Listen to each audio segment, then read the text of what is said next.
Hey, it's Broken Office Chair, a podcast produced by Alternatives.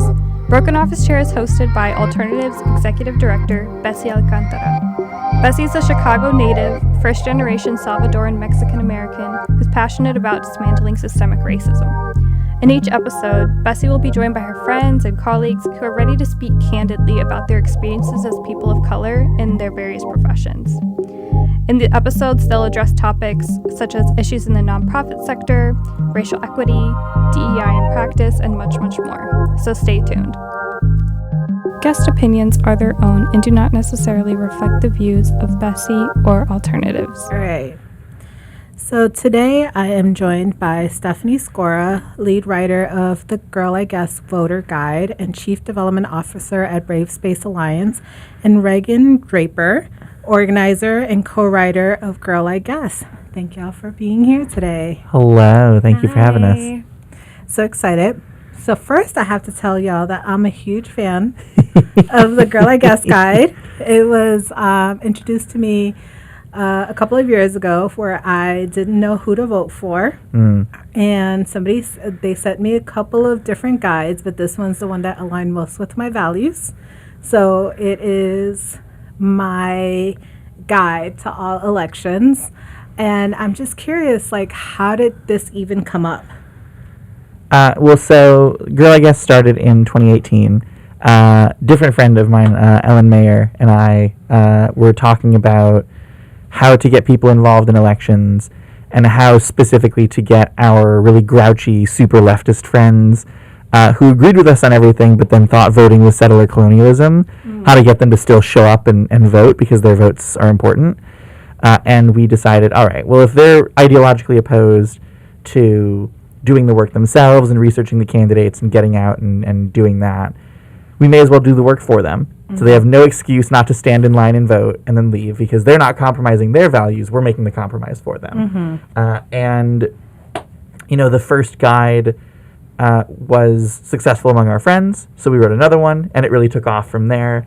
And we did one for every election since then. Ellen retired from voter guide writing after the 2019 municipals because they were just eating, sleeping, breathing politics, and she burned all the way out. And so I kept writing on my own. And after the latest municipal election, I said, oh, God, this is a lot. Maybe I should have somebody take this crazy journey with me once again. And so I reached out to Raeghn. We've known each other for years, love them a ton. And they are just such an amazing thinker and a beautiful writer. And I said, hey, do you want to do something really crazy? You want to co-write Girl I Guess with me? And they're like, sure! And here we are. Raeghn, what made you take it on? Mostly, I guess, because I trusted Stephanie. When they first asked me, I was like, are you sure you want me to help you write this thing? I very much like you, not super informed, I would say, when it comes to like electoral politics. I also look to the guide to tell me how to vote. So then it's like, hey, come in and help me do this thing. I mostly trusted Stephanie, and I thought it would be a huge learning opportunity for me, which it was. The style of writing is a little bit different than the style that I usually engage in. So I thought it was a challenge and a chance to also like engage with my community in a new way. So it's been a fun ride. So is this your first guide? It's my first guide. And it's a really interesting time to be involved with this. Oh, yeah. So I think one of the reasons I was really excited to talk to y'all today was because I think a lot of us are stuck right now in this two-party system and what to do, especially when our certain elected officials that we are voting for are turning a blind eye. You know, as a 501c3, I can't endorse a specific or not endorse a specific candidate. But, you know, some folks are not aligning with our value system, especially what's going on in Palestine right now. And so my question initially was like, do I even vote at all? Yeah. And, well, luckily as a 501c me, I can do whatever I want. But no, I mean that's a huge issue right now. I mean, so many voters are completely deactivated over, what they perceive with their issues with both Joe Biden and Donald Trump, and Palestine and the genocide going on in Gaza, and just the general inaction of the United States federal government. People aren't really seeing what the government is doing for them. And the way that most people engage in elections is on the federal level. They think about the president, they think about the Senate, they think about Congress, because that's what's in front of us every single day. Right. And voters are completely deactivated. And what Girl, I Guess exists to do is we're actually moving further and further away from federal elections. Girl, I Guess was started with the intent of making an endorsement in every competitive race on the ballot, no matter what the race was. We're still really dedicated to that, but I think after this election, we're going to have some conversations about what it means to continue to engage in politics on the federal level when the federal government is only causing harm and cannot be used as a vehicle for change and cannot be used as a vehicle for good. We've got some great folks in Congress who are individual good actors. Folks like Delia Ramirez, who is just a friend of the Guide and a fantastic person and a really a huge credit to Chicago. And, we're very lucky to have a number of progressives in Chicago. Chuy Garcia has been doing great work on the federal level since he got to Congress. Jonathan Jackson seems like he might be a good guy. The squad are all pretty cool. But by and large, the United States government is a force of evil in the world. And, people knew this, but they're really waking up to it on a whole new level now. And what we think about when we're writing the Guide is that all politics is local. Local elections matter so much more than federal elections. In somebody's day-to-day life, it doesn't matter who the president is. It doesn't matter who their congressperson is. It doesn't matter who their senator is. It matters who their alderperson is. It matters who's the mayor. It matters who their state representative is, or their county commissioner, or who the governor of their state is. And we want to encourage voters to continue to engage in electoral politics on the local and the state level, because that is where their impact can still be felt. People can have all sorts of feelings about the federal government. We have tons of feelings about the federal government. Most of them are negative, and probably all of them are negative. Yeah, I would say so. Yeah. But local politics, state politics, those elections really matter, and voters need to get involved. Even if they're deactivated on one level, there's other levels of government that are being elected at the same time. Those down-ballot races make a huge difference. So I don't want to ignore the federal for a second, and I have a ton of things I want to respond to, so I'm trying to pick a track there. But the first, so Senator Peters, who will also be on our podcast at some point. Robert. Great, right? Yes. But I was on a call with him, and he did this interesting challenge to me where he said, I can't vote as an individual. I have to vote as an executive director. And as an executive director, I have to think about which presidential candidate is going to put money into the communities that we serve. And so therefore, I have to acknowledge that certain candidates tend to put more money into Black and brown communities than others, and I can't basically let my personal values interfere with that. What would be, and whatever your response is, I'll be sure to share when they're on the podcast. And I'm going to text him and apologize after this. I told him this was happening, so he's fully prepared. He knows exactly what I'm going to say. Raeghn, you go ahead. No, I want to hear what you're going to say. I think, I have a lot of respect for Robert. I really like him. Senator Peters is a great guy, really one of the best people in politics in the state of Illinois right now. And from a politician's perspective, he's correct. What we have to remember is that he has a job to do. Part of that job is being an elected representative as a member of the Democratic Party of the state of Illinois. He cannot go out here and tell you not to vote. That's not part of his job description. He has got to do... Part of his job is to get you enthusiastic in whatever way he can about the party's candidate for president. Look, I'll hand it to him. That's a great argument for somebody in your position. Yes. And I don't even necessarily think I disagree with that. I hear that and I receive that, and I think that from the perspective that he is coming from and the perspective that he's talking to you in, he's correct, right? Where if you are going to be somebody who votes as an executive director, then you have that responsibility. I would say you're not being paid to vote. Your vote is not part of your job. Your job is part of your life, and your vote is part of your life. But your vote is personal. You know, when you accept the role of an executive director, whether it's at a 501c4, a 501c3, whatever, you're not being paid to vote a certain way. Your vote belongs to you, and your vote belongs to your values.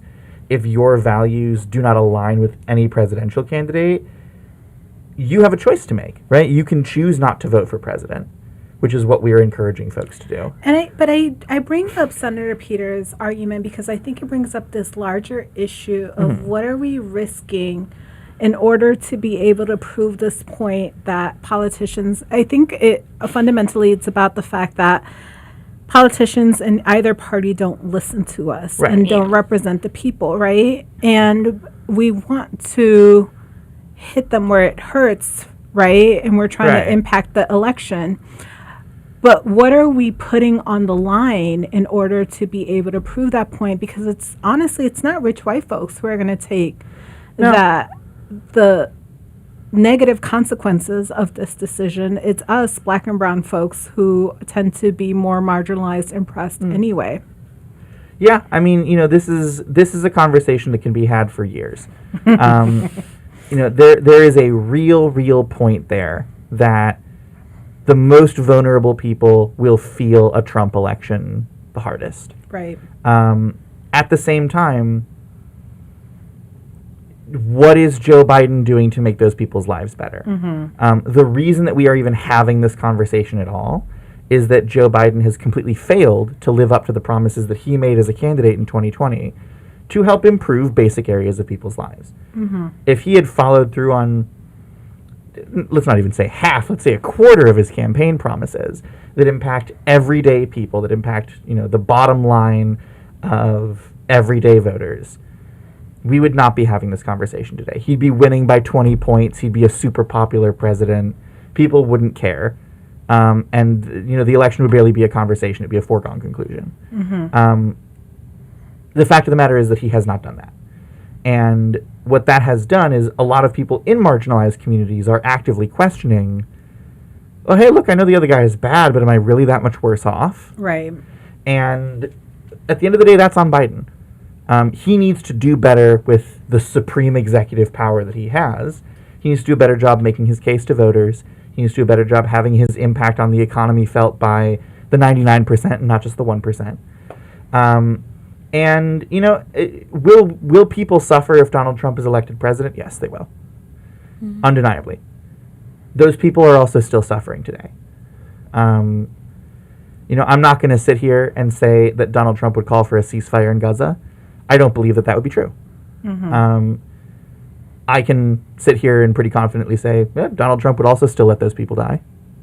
He would still send Israel bombs to massacre children.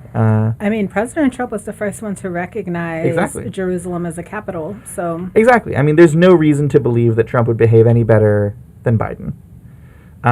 It's Biden's job, since he has sold himself to us as the better alternative to Trump, to be that better alternative. And for a lot of folks, their day-to-day reality has not improved. I'm not sitting here and saying go vote for Trump.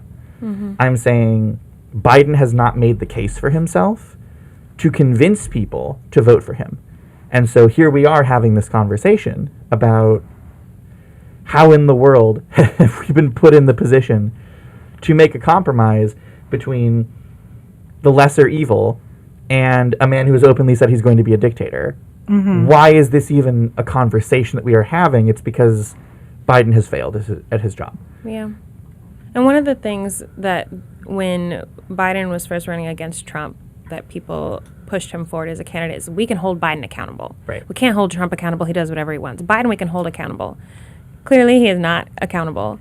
But one of the ways that we can show that we're paying attention and to hold him accountable is by withholding our votes. He doesn't listen otherwise. The Democrat Party will listen when half of the people that turned up for them last election are now gone. Yeah, and the fact of the matter is they don't care. They don't care. There's an interesting strategy circulating the internet right now, which is to vote uncommitted for the primaries. What's your take on that?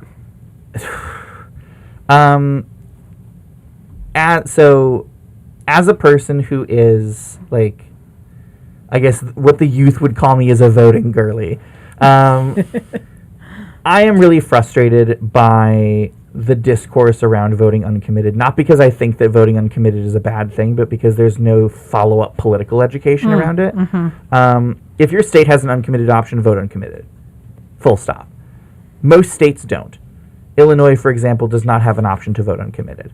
Okay. And so what Raeghn and I have been doing a lot of our time over the last couple of days, and today in particular when our digital palm card came out, we have spent a ton of time educating voters about what they can do in Illinois, because people have heard, oh, well, I support Gaza, I support Palestinians, I want to vote uncommitted in Illinois. Well, they can't do that. That's just not a thing here. So we have the options of leaving it blank, which some Muslim organizations are calling for, writing in Gaza, which is what some Palestinian organizations are calling for. Those groups have sort of combined, and they're saying either write in Gaza or leave it blank. We're echoing their calls in the voter guide. And those are your options, right? In Illinois, you cannot vote uncommitted. You have to either leave it blank or write in Gaza, and then there's, election judges are asking us to leave it blank because writing in an invalid write-in candidate creates a lot of extra work for them, and election judges are people too. And so, it's very fraught, not on the moral grounds of the idea of voting uncommitted, but just because I don't think the folks in Michigan thought this was going to get this popular. And it really speaks to the resonance that Palestine has as an issue among the voter base right now. Yeah. I've been in the movement, the Palestine Solidarity Movement, for over a decade now. And let me tell you, in 2014, we never thought we would get here. But this is a watershed moment for Palestinian liberation and for Palestinian solidarity. And that's amazing. And also, we need to prepare ourselves for the widespread popularity that this issue has right now. And that means do some of that follow-up political education. Really make it clear what states can and cannot vote uncommitted, because what was contained in a local effort in Michigan has now sort of ballooned into national questions about how do I do this. And for the vast majority of voters, they can't. I think what this brings up to me, though, is also another issue where we're living in really interesting times, right? And there's always been this pushback on being single-issue voters. And a lot of us are looking at this vote around Palestine specifically, but we have a ton of issues going on in this country right now. There's the erosion of reproductive rights. I think that the latest in Alabama was really scary. We have asylum seeker crisis in Illinois and other democratic states. And we have the erosion of DEI and critical race theory and anything that's anti-racism related in red states. And so there's a ton of things going on. And so why is this the issue that we are voting on? Because children are dying on our phones. Folks can't see this, but she literally was just like, duh. Because we're attached to our phones, to the screens, and you have to see it every day. You don't have to see the book bans and the reproductive rights and the folks looking for abortions or health care. You see children's limbs and their blood, and you see their tears, and I think that is a huge reason why this is the issue. I think that people feel a shift in themselves when you have to look at something so evil every day on your phone. Yeah, no, I think what Raeghn is saying is exactly correct, and what they're saying here is really resonating. When they're pointing out we're literally watching children dying in real time, when they're pointing out we're literally seeing their blood on the streets, when they're pointing out we were seeing. Children held a press conference asking people to stop bombing them. That was last year. Right. That was several iterations of genocide ago. I used to be somebody who laughed at single-issue voters. I've become a single-issue voter in Palestine on the federal level. The fact of the matter is the federal government has completely reneged on every single part of the social contract that they've made with the American people. The social contract was broken a long time ago. Federal government's not doing anything about COVID. People are dying every single day. We have millions of COVID cases every single day. People are dying. They're becoming permanently disabled. Our society is crumbling. We just released the new guidelines for COVID saying that we no longer have to quarantine for it. Yeah, I mean, like, our society is over. I don't think people understand how horrible this is. Like, I'm wearing a mask in this studio right now. I feel like so few people are still wearing masks anymore. COVID is a deadly, disabling disease. People, if you get it once, your life is ruined. Yeah. You will never be the same ever again. If you get it twice, it's almost guaranteed that that's going to be the case. And our federal government has sat by and allowed a mass disabling disease to spread unchecked among the population. The social contract is broken. We don't have government-sponsored health care. The social contract is broken. We have no protections for our civil or human rights. The social contract is broken.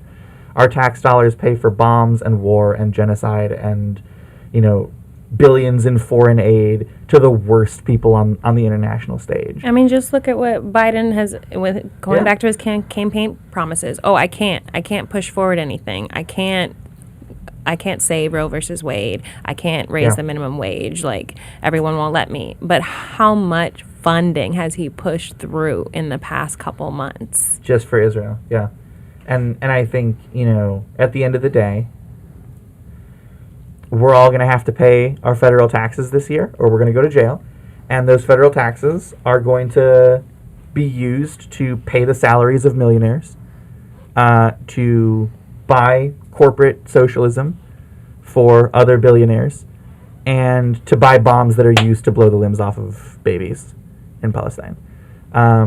This is the thing that has touched people the most because it's the thing that they're seeing. And also, I think because the average voter is waking up and realizing that the federal government doesn't care about them. And the federal government is not going to do anything to make their lives better. That's also why I'm so adamant about all elections being local. It's a really funny sort of realignment that we've had over the last several years where the left, who used to be, oh yeah, the federal government will save us with civil rights, are now states' rights people. It doesn't matter who the president is. Things will be terrible anyway. This country is a hellhole of its own making. But depending on who the governor of your state is, you could actually live in a pretty nice place. We are very fortunate to live in the state of Illinois, where we have a Democratic governor who is committed to civil and human liberties. Now, Pritzker has not called for a ceasefire, and I'm very disappointed in him for that. And he's wrong to do that. He's wrong to not do that. But he's done a great job at protecting reproductive rights. He's done a great job at protecting LGBTQ people. He's done a great job in investing in disinvested and disenfranchised communities. And that means that Illinois is a great place to live. The federal government has done none of that. And so when folks become single-issue voters because they're galvanized by watching a genocide play out in real time, I can't blame them. Because the politics is local at this point. It does not matter who the president is. It doesn't matter who the senator is. It doesn't matter who your congressperson is. It matters who your governor is. And especially because Joe Biden has refused to take any steps to prevent Republican governors from curtailing the basic civil liberties of trans people, LGBTQ people, women, immigrants, black people, Muslims, Palestinians, Jew, like you name a group of people, and Republicans have violated their rights. Right. And Joe Biden has sat by and done nothing. Whereas governors like Governor Pritzker, like Governor Whitmer in Michigan, like Governor Newsom in California, have been passing laws where their states are fighting back against their neighbors. Why should people care about the federal government? It's interesting, though. Let's take it to Chicago for a second, or Illinois. And we are experiencing, if we dig into this single issue, we are experiencing a backlash for advocating for Gaza. Yeah. And we have seen politicians vote against the ceasefire in city council. As you mentioned, Governor Pritzker has not called for a ceasefire. Yeah. There's very real power being put behind Israel, even in Illinois and Chicago. And I don't know what my actual question is, actually, now that I say it out loud. But I just want to name that even in the comfort zone that we are in, some of the politicians that we trust are scared to act I'm naming it as scared because that's I can only assume that's what it is. There's a very real fear to speak up against these issues because what it may mean for your career and your livelihood. I think there's two things, right? I think on one hand, there is some fear. On the other hand, I think there's genuine support for what Israel is doing. We have folks who are not shy about their support for Israel. And at the end of the day, I'm going to, as a Jewish person, I'm going to take this and I'm going to say, this is not a Jewish issue. This stopped being a Jewish issue, 75, 78 years ago. It is the allies of Israel that are trying to make this a Jewish issue. Israel is a core part of the American war machine. And it is where, the weapons that are used against protesters are tested on people in Gaza. It is where the U.S. military and U.S. police forces go to train to learn brutal and inhumane tactics to bring home. It is where our tax dollars subsidize another country's free healthcare and free education system. It's a core part of the American war machine. And the people who are supporting Israel right now, some of them are doing it because they've been duped into believing that's what Jewish people want. The numbers don't back that up. 50% of Jews want a ceasefire. More than 60% of Jews in a 2020 survey of the American Jewish community said that caring about Israel is not essential to their being Jewish. So the fact that Israel is essential to Judaism has been a lie, and it's been a lie for years. But it's a very effective lie, sold by people with a lot of access and a lot of power, and yes, a lot of money. And they have a lot of money because millionaires and billionaires are investing money in these groups, because those millionaires and billionaires, they're not Jewish. They sell bombs. They sell guns. They sell war and death and genocide. And they benefit when Israel does well, because Israel buys their bombs. They buy their war machines. They buy their guns. They buy their bullets. And they use them. And they use them frequently. So the folks who are making these guns, making these bombs, making these instruments of death, they want their money to keep flowing. And as we know, the biggest ruler of American politics is the almighty dollar. And as long as there is unlimited money in politics, rogue genocidal states like Israel and the people who sell them bombs will be able to buy the U.S. government, because the politicians don't run the government, the lobbyists do, the corporations do. We know this. We learned this in 2016, we learned it in 2008, we learned it in the 90s, we learned it in the 80s, we've learned this lesson every decade. And yet it remains true. The war machine runs the country, and the war machine loves Israel. I think for me, it's particularly troubling that this is happening because it's being there is this argument of Israel equates with Jewish safety is the argument that's being promoted. But I think that the more that we lean into this argument, the more that we're compromising Jewish safety. And with compromising Jewish safety, we're also compromising other marginalized groups. We're an organization that truly believes that all of us, our safety is intertwined, our liberation is intertwined. And so that to me is my biggest concern. And I don't understand why it is for folks so difficult to understand that equating Zionism with Judaism harms the safety of Jewish people. Yep. The vast majority of people don't know any Jews.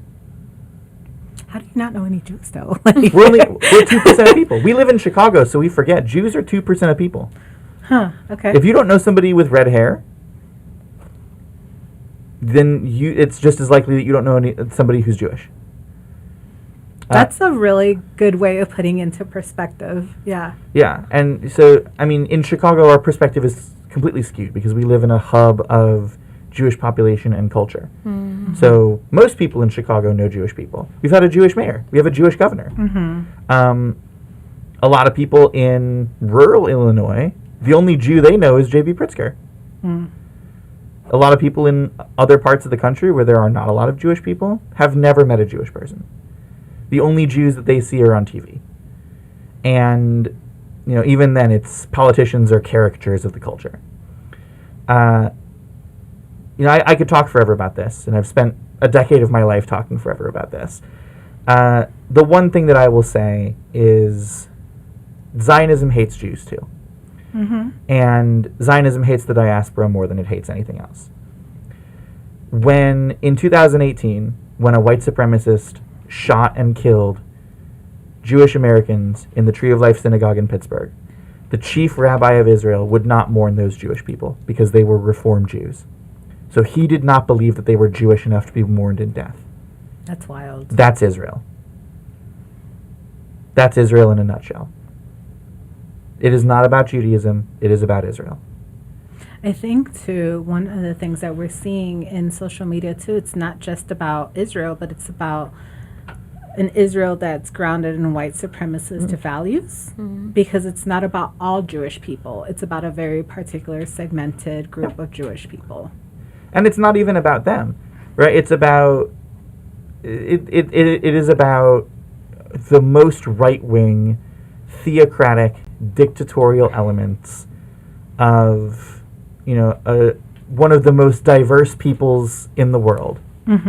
That have been given free rein to establish a functional theocracy and run it however they want.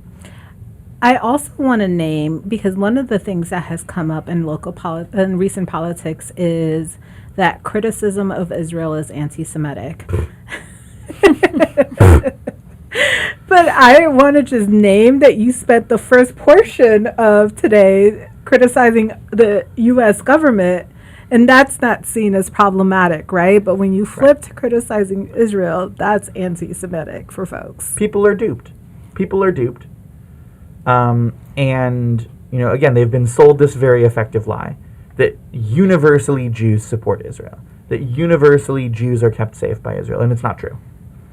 So coming back a little bit, going back to voting itself, since I have you here, I think there's another interesting argument with voting in terms of how many people have died to the right for vote. Like, it was not guaranteed for women. It was not guaranteed for Black folks. There's still a lot of folks who are not citizens who are trying to get a right for vote. We look at Puerto Rico. And so there is an argument right now that your vote is, and rightfully so, I believe, that your vote is precious and we're throwing it away on this single issue. People fought and died for our right to choose and our right to have it, to be able to go to the ballot, because some of our ancestors weren't allowed to do that. They did not fight for us to be stuck in this two-party system, this lesser of two evils, and to be dragged to the ballot box now to execute a vote. I think what at least my ancestors would look at, and understanding my moral reasons, I think I'm very aligned with what my ancestors fought for and why I choose to vote when I choose to. It is my choice. It's my freedom. And how dare anybody try to take that from me?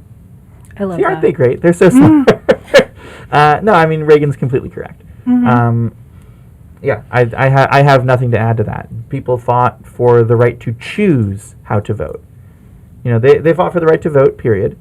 Part of voting is choosing when to vote and when not to vote and how to cast your ballot.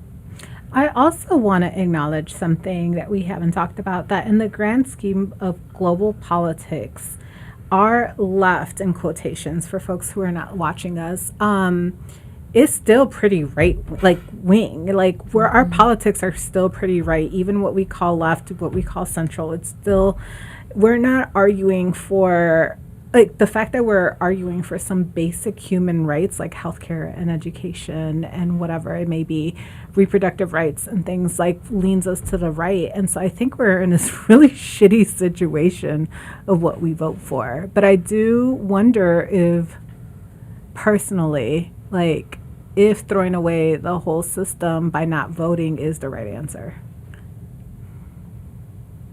System's gone. I mean, the system's gone. I think it is vitally important to vote on the local level. I will never fault anybody for not voting for president.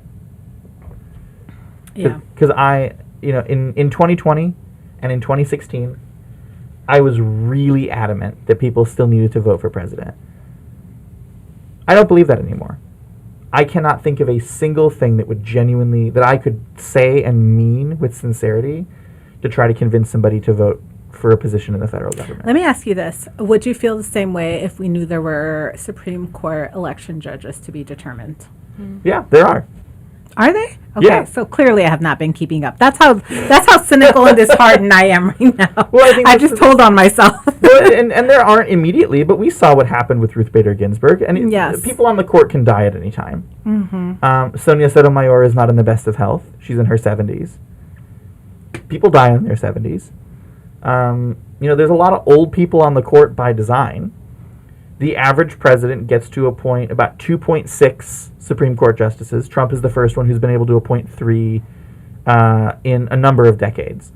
But Biden got a below average amount of Supreme Court appointees. I mean, what is the Supreme Court? Like, we're supposed to care about this thing that's been rigged for a generation by a fascist? It's not. It's part of this broken system that Joe Biden has refused to do anything to address. The court exists now to strip us of rights that our ancestors fought tirelessly and died over and over again to claw bit by bit out of the hands of white supremacists. And it's gone because some asshole in a robe thought that people 50 years ago were wrong when they wanted basic human rights. Please do not get me started on this. We do not have all day. You brought it up. I know I did. I'm trying to figure out what folks' arguments are and present those. Abolish the Supreme Court. I mean, like, Pack the court, abolish the court, both. I'm very much of the school of thought of blow. This is Bessie speaking, not Bessie the ED. Let me be clear. I'm very much This is Bessie the voter. Right. Blow all of this shit up. None of it works and start from scratch. Let's go. Yes. That is my perspective, but Yeah. Bessie the ED is still trying to figure out where her vote should go. Well, I think that's the thing, right? Is I am very open about the fact that I'm an anarchist. That doesn't mean I want to burn everything down. That means I believe in the power of communities more so than I believe in the power of governments. At the end of the day, communities know what they need, and communities know what they need better than any government ever will. What our communities lack are the resources to meet those needs. It's the government's job to get those resources to communities. And by and large, governments have failed to do that. What would you want our listeners to take away? I've talked so much, Raeghn. You. I think what you just ended on, that it's all about community. The guide was originally created as a way to connect with friends with similar ideologies and a way to enact some harm reduction within their immediate circumstances. And I would say to everyone, vote local and get connected to your community. Yeah. An informed voter is a progressive voter. That is the ideology behind the guide. That has always been the ideology behind the guide. Sometimes it's the other way around. A progressive voter is an informed voter. But the Girl, I Guess, is a voter education tool. It's a turnout tool. Yes, it's about winning elections when they're important, but first and foremost, it is about giving people all of the information that they need to make a decision for themselves. We give recommendations, we give endorsements, we tell people what to do and what we think they should do. But at the end of the day, Girl, I Guess, is about giving people the information that they need to make up their minds on their own. There is nothing more important in this society than being informed about what's going on in your community. And we're just trying to do our part to make sure that politics is part of that equation as well. All right. Where can folks find you online? Well, they can find Girl, I Guess at girliguess.com. They can find me at Stephanie Skora on all social media platforms. And Raeghn, they can find you at Raeghn. Then you find me at Raeghn.com. And then But how do they spell Raeghn? I was about to ask because I was like, it's a really unique spelling. Yeah, RAEGHN.com. Thank you, Mama. And then Instagram is just an underscore in front of my name. That's where you can find me. Yeah. All right. Thank you both for being here. Thank you. To keep up with everything going on at Alternatives or to donate, you can visit us at our website, alternativesYouth.org. You can also follow us at Alternatives Inc. on Instagram or at Alternatives Youth on Facebook. If you want to keep up with Bessie, you can follow her on Instagram and TikTok at Bessie_Alcantara. Broken Office Chair is hosted by Alternatives Executive Director Bessie Alcantara. It's produced, researched, and edited by Catherine Best and Deanna Phillips. Thanks for listening.